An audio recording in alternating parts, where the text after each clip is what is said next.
Okay, so I will going to assume. So I will going to assume common ratio R as, I will going to assume common ratio R as 1 by 2. Why? Because 1 by 2, the mod of 1 by 2 is less than 1. Okay, now give me first term. Okay, so you have given me the first term A as 8. So what is my GP? My GP will be AR square, AR cube. This will be my GP.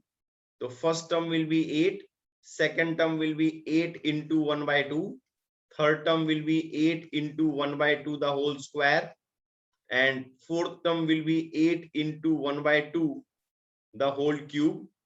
Okay, like that it will going to continue till infinite.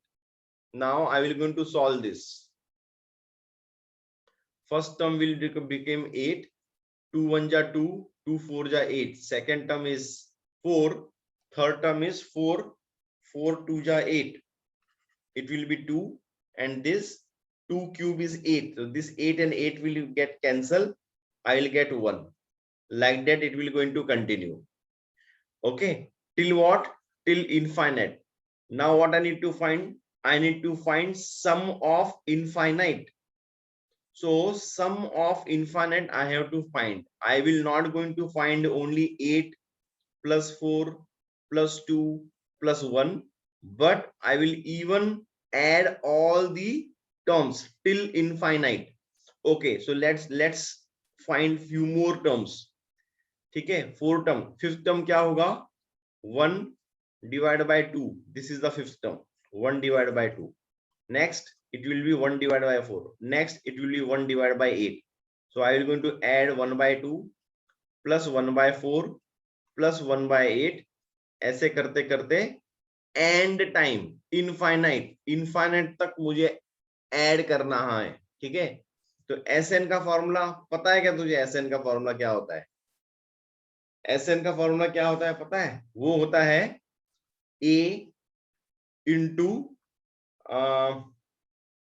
a into 1 minus r to the power of n upon 1 minus r. What is your a? A is 8. What is your r? R is 1 by 2 whole to the power of n. Here again 1 minus 1 by 2. Okay, now when you solve this further, okay, what is the value of n? N is infinite. Okay, this n is not first term, second term, third term, fourth term, but it is infinite. Okay, so how I will going to write this? This I will going to write as 8 into 1, 8 into 1 upon 1 minus 1 by 2 minus 8 into 1 by 2 to the power of infinite upon 1 minus 1 by 2. Okay, now next step. What is 1 minus 1 by 2? 1 minus 1 by 2 is only 1 by 2. Okay, what is 8 into 1 by 2 to the power of infinite? 1 by 2 to the power of 1 divided by 2 to the power of infinite whole divided by 1 by 2. Okay, this 2 will come up. It will become 8 into 2, and here this 2 will come up. It will become 8 into 2 divided by 2 to the power of infinite. Okay, this is 2 to the power of infinite. Next what is 8 2 ja? 8 2 ja 16, and what is this? 8 2 ja 16 upon 2 to the power of infinite. Now you have to give me answer of this. 16 divided by 2 to the power of infinite. What is this? Let's understand this. Okay, तो मैंने अभी यहां पर क्या किया है? x की value कुछ ले ली, 2 3 4 5 6 7 8 9 10, और 1 by x मैं यहां पर निकाल दिया. अब मैं यहां चेक कर रहा हूं कैसे आया, ये सही है या गलत है. 1 divided by 2 कितना है? 0.5. बिल्कुल सही है. फिर 1 डिवाइड बाय 3 कितना है 0.33, बिल्कुल सही है। 1 डिवाइड बाय 4 0.25, बिल्कुल सही है। 1 डिवाइड बाय 5 0.2, बिल्कुल सही है। 1 डिवाइड बाय 6 0.1667, बिल्कुल सही है। 1 डिवाइड बाय 7 ये है 0.14, बिल्कुल सही है। 1 डिवाइड बाय 8 सही है। 1 डिवाइड बाय 9 सही है। 1 डिवाइड बाय 10 0.1 सही है। मतलब क्या हो रहा है यहाँ पर, जैसे जैसे मैं x को इंक्रीज कर रहा हूं वैसे वैसे मेरा 1/x की वैल्यू छोटी हो रही है। ये समझ में आया या नहीं आया समझ में? ठीक है, तो अगर मैं यहाँ 20 लेता हूं तो देख कितना छोटा हो गया, और अगर मैं यहाँ 30 लेता हूं तो बहुत ही छोटा हो गया, और अगर मैं समझो यहाँ पर 400 लेता हूं तो ये वो और भी छोटा हो गया। ये 0.0025 बड़ा नंबर नहीं है, इसको बहुत छोटा नंबर कहते हैं। और उसी तरह अगर समझो मैंने यहाँ पर 5000 लिया तो और छोटा हो गया, और अगर मैंने यहाँ पर 60,000 लिया तो और छोटा नंबर हो गया। ये जो नंबर है ये बहुत छोटा नंबर है, 1.6666 into e to the power of -5। ये छोटा नंबर है, बड़ा नंबर नहीं है। ठीक है, इसको बड़ा नंबर मत समझना। ओके, उसी तरह 7 को मैंने लिखा 70,000। ये देख कितना छोटा नंबर हो गया, और भी छोटा नंबर हो गया। क्यों? क्योंकि यहाँ पर e to the power of -5 था और ये e to the power of -7 हो गया। उसी तरह अगर मैंने यहाँ पर 8 को इतना बड़ा लिखा तो कितना हो गया देख, e to the power of -8, this is again very very small number. और इस 9 को मैंने बड़ा किया तो this is again very very small number. और ये मैंने लिया बड़ा, नहीं बड़ा किया, इतना बड़ा किया, तो this is again e to the power of e to the power 1 into e to the power of -11। ये बहुत छोटा नंबर हो गया है। ठीक है, इतना छोटा नंबर हो गया है कि एक्सेल फाइल भी इस नंबर को लिख नहीं पा रहा है। कितने जीरो है यहाँ पर, 1 2 3 4 5 6 7 8 9 10 11, 11 जीरोस है। ठीक है, तो यही चीज मैं तुझे एक्सेल में बताया है। अब मैं यहां समझाता हूं। ठीक है, यहां मैं समझा रहा हूं। मैं क्या समझा रहा हूं, मैं बोल रहा हूं 1/1, 1 2 3 4 5 6 7 8 8 9 10 11 12। तो इसको कैसे लिखते हैं, इसको लिखते हैं 1/10 टू द पावर ऑफ 12। अगर ये न्यूमरेटर में आएगा तो ये कितना हो जाएगा, 1 into 1 into 10 to the power of -12।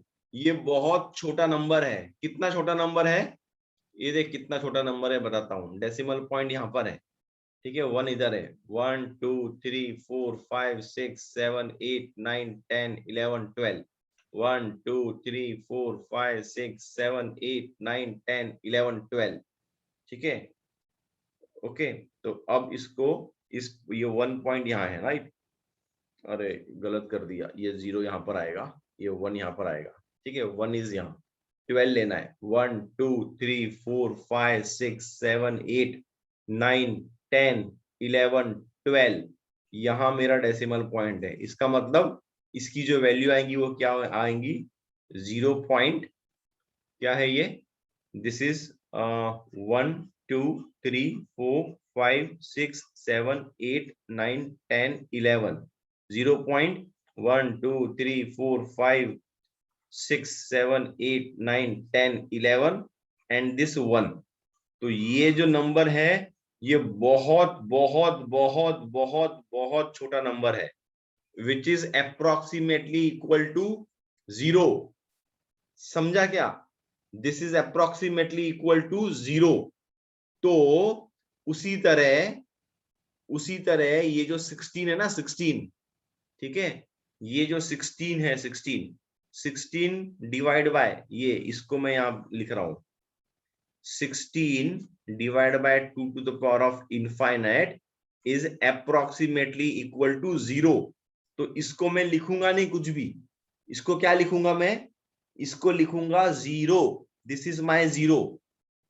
okay, this will remain my 0. So what will be my final answer from here? From here my final answer will be 16 minus 0 that is equal to 16. This is my final answer. So the sum of infinite, the sum of infinite is what? Is only 16. Correct?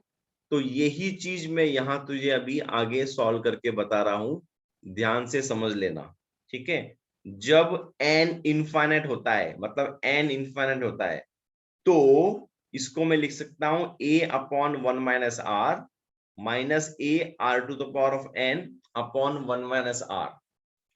Okay? जब r की value when modulus of r is less than 0 and नहीं, then it implies what? It implies r to the power of n is approximately equal to 0. यही मैंने तुझे example के साथ समझाया है कि ये 0 क्यों है, ठीक है? तो s इनफाइनाइट की वैल्यू क्या होगी? अगर ये 0 हो गया तो 0 multiply by any number is 0, तो s इनफाइनाइट की वैल्यू होगी a upon 1 minus r. So this is the very important formula which you have to remember. Got it or not got it?